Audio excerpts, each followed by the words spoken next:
વરસાદી માહોલ છે અને ફરવા જવા માંગો છો તો દક્ષિણ ગુજરાતમાં જાઓ। ભારે વરસાદથી ખીલી ઉઠી છે પ્રકૃતિ।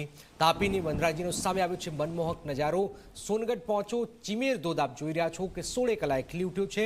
આપ અંદાજ લગાવો કે 200 ફૂટ ઊંચાઈથી પડતા ધોધનું આ મનમોહી લે તેવું આ સૌંદર્ય છે। ક્વીન નેકલેસથી ઓળખાતા ધોધનો આ આકાશી નજારો આપ જોઈ રહ્યા છો। પર્યટકો માટે આકર્ષણનું કેન્દ્ર છે આ ચીમેર ધોધ।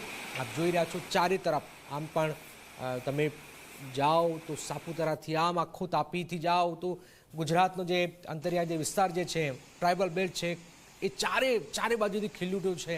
અને આપ જોઈ રહ્યા છો 16 કલાએ આ ધોધ ખીલી ઉઠ્યો છે। નરેન્દ્ર જોડાય છે। નરેન્દ્ર, ધોધ ખીલી ઉઠ્યો છે, આ ઉપરાંત જબરજસ્ત માહોલ બની રહ્યો છે।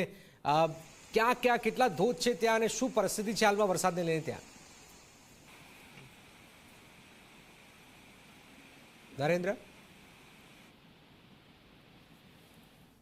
તો આપ જોઈ રહ્યા છો તાપીની વનરાજીનો સામે આવ્યો છે મનમોહક નજારો। સોનગઢના ચીમેર ધોધ આપ જોઈ રહ્યા છો 16 કલાએ ખીલી ઉઠ્યો છે।